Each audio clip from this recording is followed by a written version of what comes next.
Very very good morning बच्चों। आज class में हम बात करने वाले हैं एक क्वेश्चन की जो मैंने पिछली क्लास में आपको दिया था। एक कूलम आवेश में इलेक्ट्रॉनों की संख्या कितनी होती है। मैं आशा करता हूँ आपने इस क्वेश्चन को सॉल्व कर लिया होगा। यदि आपसे ये क्वेश्चन सॉल्व नहीं हुआ तो एक बार आप देखें ध्यान से इसे। और इस क्वेश्चन को सॉल्व करने के लिए पहले मैं एक बार रिवाइज कर देता हूँ। कल हमने जो डिस्कस किया था इसका बेसिक्स जो फॉर्मूला है वो हमने बात की थी कल वाले वीडियो में कि आवेश के गुणधर्म कितने होते हैं। आवेश के गुणधर्म के बारे में हमने बात की थी। आवेश के गुणधर्म, तो हमने देखा था कि तीन आवेश के गुणधर्म होते हैं। पहला था आवेशों की योज्यता, दूसरा था हमारे पास आवेश संरक्षण,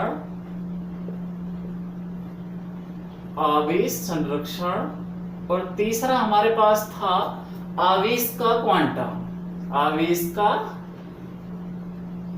क्वांटम। और ये जो क्वेश्चन है हमने यहीं से पुटअप किया था आवेश के क्वांटा से। और आवेश के क्वांटा का फॉर्मूला होता था Q is equal to NE। और यहाँ पे Q क्या होता था, किसी भी चालक पर आवेश का मान, कुल आवेश का मान Q से रिप्रेजेंट करते थे, Q से प्रदर्शित करते थे। N क्या होता था, N है इलेक्ट्रॉनों की संख्या, उस चालक में इलेक्ट्रॉनों की संख्या होता है N। और E जो है एक इलेक्ट्रॉन पर आवेश होता है, और एक इलेक्ट्रॉन पर हमें आवेश का मान पता है कितना होता है, 1.6 इंटू 10⁻⁻19 कूलम। ठीक है, एक इलेक्ट्रॉन पर आवेश 1.6 गुणा 10⁻⁻19 कूलम। तो यहाँ से हमें जो क्वेश्चन में गिवन डेटा है उसको नोट करते हुए हम चलेंगे और क्वेश्चन को सॉल्व करेंगे। ये आपको फॉर्मूला काम आने वाला है, तो ये फॉर्मूला आप नोट कर लें, Q is equal to NE।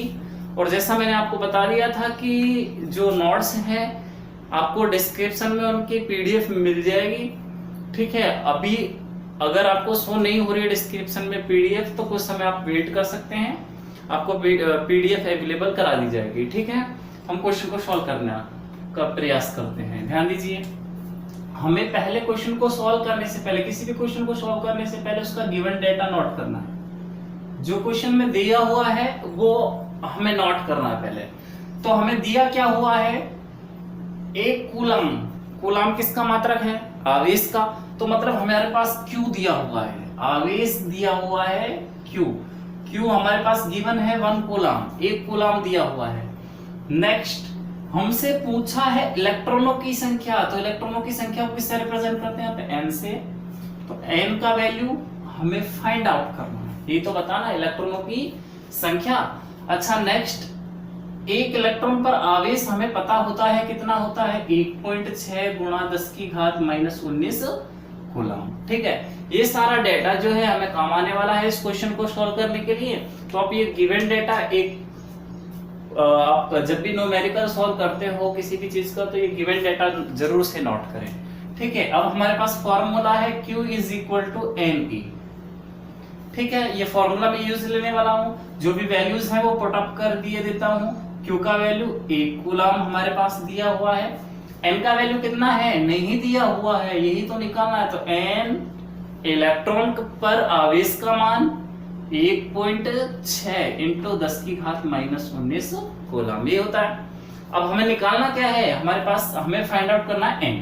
तो N इज इक्वल टू हो जाएगा, ये मल्टीप्लाई में है तो इधर जब आएगा तो किस में चला जाएगा, डिवाइड में चला जाएगा। तो N इज इक्वल टू कितना हो जाएगा, ये बटे में जाएगा, डिवाइड में जाएगा, जो गुणा में होता है वो भाग में चला जाता है। 1.6 गुणा 10⁻⁻19। ठीक है, बस इसको यहां से लिया, पुट अप कर दिया। मैं इसको रफ करने वाला हूं, इधर से रफ कर दिए देता हूं मैं,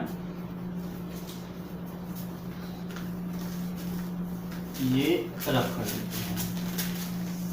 ठीक है, अच्छा अब हमारे पास n इज इक्वल टू ये है।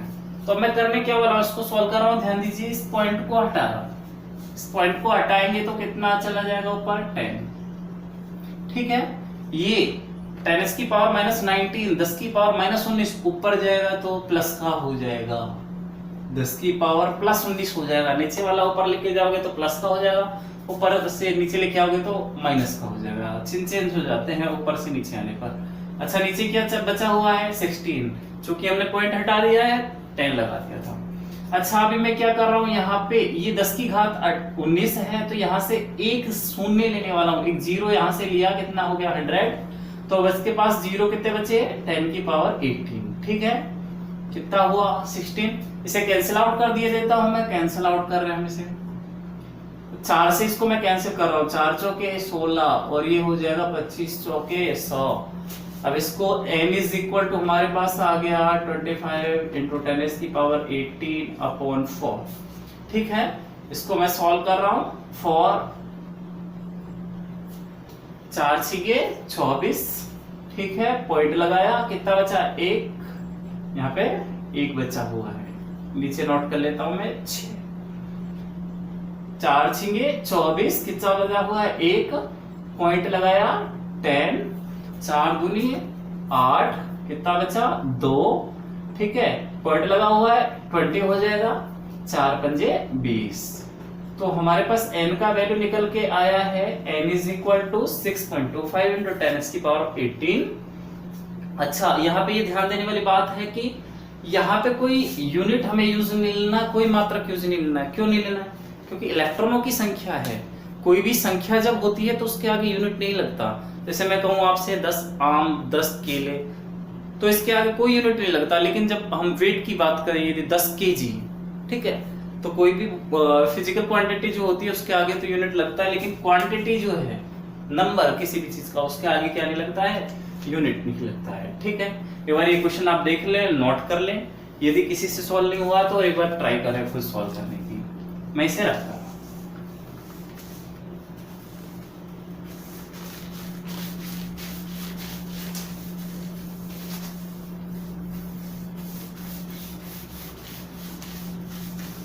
नेक्स्ट टॉपिक जो हम आज डिस्कस करने वाले हैं वो है हमारे पास कूलाम का नियम। अच्छा, कूलाम का नियम क्या कहता है, कूलाम का नियम विद्युत क्षेत्र के लिए क्या कहता है, तो ध्यान दीजिए, मैं यहाँ पे नोट करने वाला हूं। आज का हमारा टॉपिक है कूलाम का नियम। ये टॉपिक आज हम डिस्कस करने वाले हैं, कूलाम का नियम। तो कूलाम का नियम ध्यान दीजिए, ये कहता है 1785 में एक वैज्ञानिक, एक साइंटिस्ट हुए कूलाम। उन्होंने क्या किया, आवेशों के मध्य, ऋणावेश या धनावेश, आवेशों के मध्य लगने वाले बल के लिए एक फॉर्मूला प्रिपेयर किया। एक फॉर्मूला जो है वो इन्वेंट किया था इन्होंने। उस फॉर्मूले को, उस नियम को ही हम कहते हैं कूलाम का नियम। तो बात की है 1785, 1785, इसमें इन्होंने कूलाम नाम की वैज्ञानिक ने क्या किया, आवेशों के मध्य लगने वाला आकर्षण या प्रतिकर्षण के बारे में एक संबंध स्थापित किया, ठीक है। अच्छा, आवेशों के मध्य लगने वाला बल एक बार फिर से हम डिस्कस कर लेते हैं। ध्यान दीजिए, मैंने बताया था यदि माइनस चार्ज है और माइनस चार्ज के पास अगर आप माइनस चार्ज लेके जाओगे तो क्या होगा, ये रिपेल करेंगे। ऋणावेश के पास ऋणावेश लेके जाओगे तो ये क्या करेंगे, प्रतिकर्षित करेंगे। धनावेश के पास धनावेश लेके जाओगे तो ये प्रतिकर्षित करेंगे। लेकिन ऋणावेश के पास धनावेश लेके जाओगे तो दोनों क्या करने वाले हैं, आकर्षित करने वाले हैं, अट्रैक्ट करने वाले हैं, ठीक है। तो ये क्यों कर रहे हैं, क्योंकि इनके बीच में क्या लग रहा है, फोर्स। इनके बीच जो फोर्स लग रहा है उसे प्रतिकर्षण बल कहते हैं। इनके मध्य जो बल लग रहा है उसे हम आकर्षण बल कहते हैं। तो इस बल का जो मान है वही, इन बलों के मध्य जो संबंध है वही बताया किसने, कूलाम नाम के वैज्ञानिक ने। तो ध्यान दीजिए, ये क्या कहता है कूलाम नाम का साइंटिस्ट, ये कहता है दो स्थिर आवेशों के मध्य, ध्यान दीजिए, दो स्थिर आवेशों के मध्य लगने वाला बल। अब दो स्थिर आवेशों के मध्य कौन कौन सा बल लग सकता है, या तो आकर्षण बल काम करेगा या फिर प्रतिकर्षण बल। यदि समान आवेश है तो प्रतिकर्षण बल काम करने वाला है, और यदि विपरीत आवेश है तो आकर्षण बल काम करने वाला है। तो इसने कहा दो स्थिर आवेशों के मध्य लगने वाला बल उन आवेशों के परिमाण के गुणनफल के समानुपाती होता है। ध्यान दीजिए, फर्स्ट पॉइंट है, मैं यहाँ पे नोट कर दिए देता हूं, जो ताकि आपको आसानी रहे इसे समझने के लिए। दो स्थिर आवेशों के मध्य लगने वाला बल, ठीक है। तो यहां पे आप ऐसा भी नोट कर सकते हो, दो स्थिर आवेशों के मध्य लगने वाला आकर्षण या प्रतिकर्षण बल उन दोनों आवेशों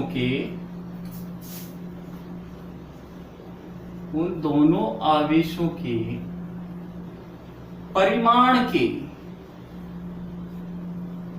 गुणनफल के समानुपाती होता है,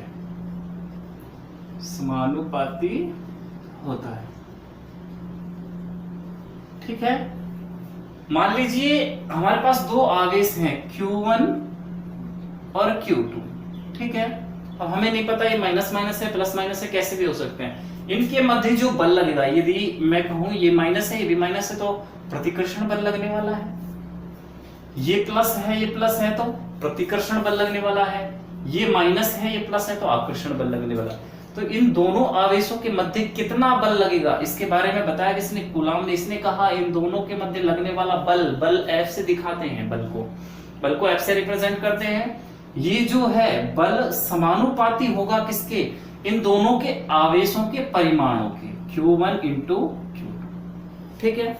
अब इसने क्या कहा, केवल परिमाण के गुणनफल के समानुपाती होगा, तो हमें चिन्हों की आवश्यकता नहीं है, यहाँ पे चिन्ह यूज लेने की आवश्यकता नहीं, केवल परिमाण चाहिए, ठीक है। अच्छा, परिमाण और परिणाम इसमें कंफ्यूज होते हैं सर बच्चे, मैं यहाँ पे क्लियर कर देता हूं। परिमाण और परिणाम, तो ध्यान दीजिए, ये परिमाण है ये परिणाम है। परिमाण मतलब होता है क्वांटिटी या फिर मैग्नीट्यूड, और ये होता है परिणाम जो है ये है रिजल्ट आपका, ठीक है। जैसे परीक्षा परिणाम जो आप बात करो, ये मैग्नीट्यूड क्वांटिटी होती है, परिमाण होता क्या है किसी चीज के आगे। जैसे मैं कहूं आपका वजन 50 केजी है, ठीक है, तो ये 50 केजी क्या है, ये जो आगे लिखा हुआ है ये अंकीय क्वांटिटी, ये जो है ये परिमाण है और ये इसका मात्रक है, ठीक है। भौतिक क्वांटिटी को लिखने के लिए दो चीजों की आवश्यकता होती है, आप छोटी क्लासों में पढ़ के आए हो, एक तो परिमाण और दूसरा एक मात्रा और एक मात्रक। तो ये जो मात्रा होती है 50 केजी, अभी 2 बजे हैं तो 2 बजे हैं तो 2 जो है 2 घंटे का समय हुआ तो 2 घंटे, यहाँ पे ये जो 2 है ये मात्रा है और मात्रा ही होता है परिमाण, जबकि ये मात्रक है, ठीक है। तो भौतिक क्वांटिटी को दो चीजों से दिखाया जाता है। इस परिमाण परिणाम को और डिटेल में जानने के लिए आप कमेंट बॉक्स में मुझे बताएं, ताकि मैं एक छोटा सा वीडियो अपलोड कर दूं। अगर आपको इसमें कंफ्यूजन है तो मैं इसके लिए एक छोटा सा वीडियो आपको अपलोड कर सकता हूं, क्योंकि 11th क्लास का टॉपिक है, वहां पे आपने अच्छे से ठीक से इसको देखा होगा, ठीक है। फिर भी मैं इसे क्लियर कर दूंगा, कमेंट बॉक्स में जरूर से आप इसे नोट करें। तो ध्यान दीजिए, दो स्थिर आवेशों के मध्य लगने वाला बल उन दोनों आवेशों के गुणनफल के समानुपाती। एक बात हो गई भाई, जो कूलाम ने कहा वो एक बात हमने कर ली है यहाँ पे। सेकंड इसने कहा, ठीक है, ये जो बल है दोनों आवेशों के परिमाण के गुणनफल के तो समानुपाती होगा, तथा उन दोनों आवेशों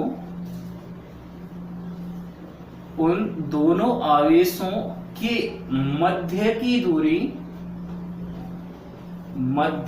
दूरी के वर्ग के व्युत्क्रमानुपाती होता है। व्युत्क्रमानुपाती होता है, क्या होता है व्युत्क्रमानुपाती? बल। ध्यान दीजिए, हमने बात करी थी दो आवेश Q1 और Q2, इनके मध्य हमें जाहिर सी बात है ये अगर ये समान है तो भी बल लगने वाला है, अगर विपरीत है प्रकृति में तो भी बल लगने वाला है। तो उस बल के लिए ही हम फॉर्मूला इन्वेंट करते जा रहे हैं, आवेशों के तो गुणनफल के समानुपाती। अब इनके मध्य की दूरी में सपोज कर रहा हूं, मान लेता हूं कितनी है, r है, स्मॉल r है। तो बल जो होगा, ध्यान दीजिए, बल व्युत्क्रमानुपाती होगा किसके? मध्य की दूरी के वर्ग के। मध्य की दूरी कितनी है? r का वर्ग। के। तो बल के लिए हमारे पास दो चीजें आई, ध्यान दीजिए, बहुत ही इजी कॉन्सेप्ट है कूलाम का।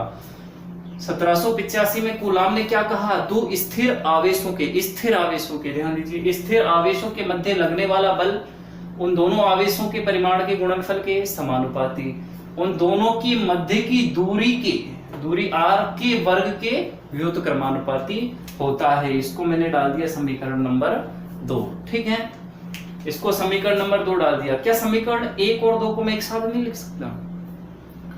ये समानुपाती है, ये व्युत्क्रमानुपाती है, तो दोनों समीकरण 1 और 2 को मैं एक साथ लिख रहा हूं। यहाँ पे ध्यान दीजिए, समीकरण 1 और 2 को मैं एक साथ लिख रहा हूं।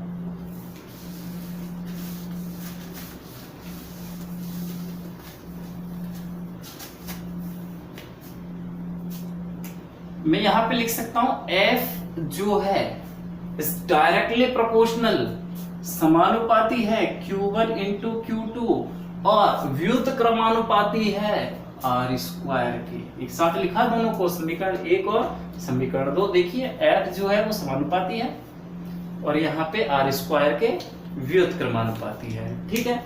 मैं इसको अभी रफ कर दिए देता हूं। तो यहाँ पे ये जो है समानुपाती निशान है और हमें पता है जब भी समानुपात का निशान हटेगा एक नियतांक आएगा। अब कुछ लोगों को कंफ्यूजन होती है कि सर के आएगा, हमेशा के नहीं आता है, यहाँ पे के आने वाला है, लेकिन हमेशा जरूरी नहीं है कि समानुपाती निशान हटे तो के नियतांक आए। वो नियतांक कुछ भी हो सकता है, ठीक है। एक नियतांक आता है जब भी इस चिन्ह को हटाया जाता है, जब भी समानुपाती हटता है। तो मैंने इस चिन्ह को हटाया, इक्वल का निशान लगाया, इस इक्वल का निशान लगाते ही यहाँ पे एक समानुपाती नियतांक आ जाने वाला है और यहाँ पे आता है के, और ये के स्मॉल है, ध्यान दीजिएगा, स्मॉल के नियतांक आता है। तो F इज इक्वल टू हो गया के Q1 Q2 upon R square, और यही है कूलाम का नियम। इस इक्वेशन को हम कहते हैं कूलाम का नियम, ठीक है। ध्यान दीजिए, अब यहाँ से फॉर्मूले से आप डेफिनेशन भी प्रिपेयर कर सकते हो, ध्यान दीजिए।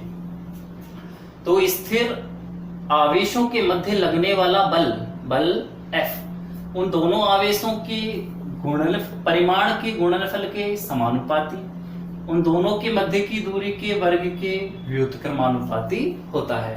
यहाँ पे k जो है वो समानुपाती नियतांक है, यहाँ पर k जो है समानुपाती नियतांक है।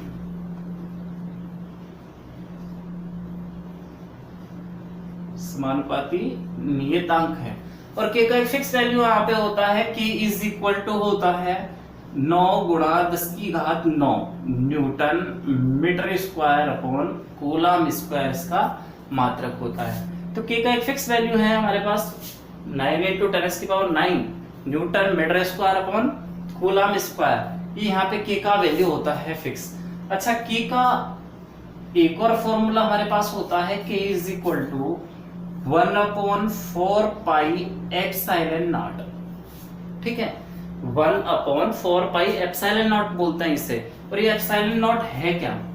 ये एप्सिलॉन नॉट होता है निर्वात या वायु की विद्युतशीलता, ठीक है। निर्वात या वायु में विद्युत कितनी आसानी से गति कर सकती है, इस बात को बताने वाली भौतिक राशि होती है विद्युतशीलता, और इसे एप्सिलॉन नॉट से प्रदर्शित करते हैं। निर्वात या वायु में आवेश या फिर विद्युत धारा कितनी आसानी से फ्लो हो सकती है, कितनी इजीली फ्लो हो सकती है, इस बात को बताती जो राशि है उसे कहते हैं हम निर्वात या वायु की विद्युतशीलता। यदि मैं यहाँ पे एप्सिलॉन नॉट की जगह ओनली एप्सिलॉन लिखूं, ये नॉट होता है नीचे जो लगा हुआ है, ओनली एप्सिलॉन लिखूं तो ये हो जाएगा माध्यम की विद्युतशीलता। किसकी विद्युतशीलता? माध्यम की विद्युतशीलता। किसी भी माध्यम में विद्युत धारा कितनी आसानी से प्रवाहित होती है, इस बात को बताने वाली भौतिक राशि क्या है? माध्यम की विद्युतशीलता। इसे एप्सिलॉन से प्रदर्शित करते हैं। अब ध्यान दीजिए, हमारे पास k का वैल्यू है 1/4 पाई एप्सिलॉन नॉट, और यहाँ एप्सिलॉन का भी एक वैल्यू होता है जिसे मैं यहाँ पे नोट कर रहा हूँ। ध्यान दीजिए, एप्सिलॉन का भी वैल्यू होता है 8.85 into 10⁻⁻12 coulomb square upon newton metre square. जैसे इसके अपोजिट, ये जो है इसका अपोजिट इसका वैल्यू होता है। तो ये दो वैल्यू आपको लर्न रखनी है, याद ही रखनी है। के का value 9 into 10⁻⁹ newton metre square upon coulomb square, और एप्सिलॉन नॉट का value 8.85 into 10⁻⁻12 coulomb square newton square upon metre square. ठीक है, और एप्सिलॉन नॉट फिर से देख लीजिए, ये है वायु की विद्युतशीलता, एप्सिलॉन माध्यम की विद्युतशीलता। ठीक है, तो अब यहां से हम फॉर्मूला इसको नोट भी कर सकते हो आप। वैसे तो मैं नोट्स जो है डिस्क्रिप्शन में देने वाला हूं, तो ध्यान दीजिए हमारे पास इसका वैल्यू क्या हो जाएगा। एफ को मैं कैसे नोट कर सकता हूं,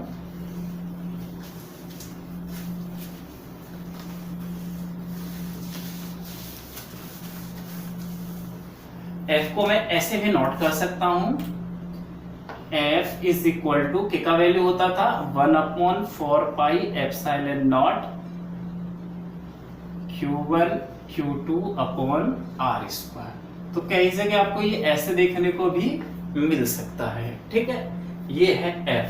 दो आवेशों के मध्य जो बल लगेगा उसे हम इससे ज्ञात कर सकते हैं। ठीक है, इसके बेसिस पे क्वेश्चन जो है मैं आपको देने वाला हूं, वो क्वेश्चन आपको सॉल्व करके बताना है। ध्यान दीजिए वो क्वेश्चन क्या है, मैं यहाँ पे नोट कर रहा हूँ। वैल्यू जो है वो नोट कर लीजिएगा आप, एप्सिलॉन नॉट और के की। ये है कूलाम का नियम। और ध्यान दीजिए जो क्वेश्चन है हमारे पास, क्वेश्चन नंबर 2 नोट कर देता हूं मैं इसे। क्वेश्चन है आपके लिए 8 माइक्रो कूलाम व 4 माइक्रो कूलाम। ठीक है, के ये भी प्लस है, ये भी प्लस है। दो आवेश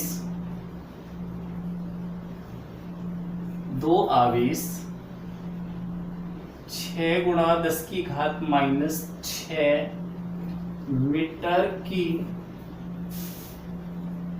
दूरी पर स्थित है।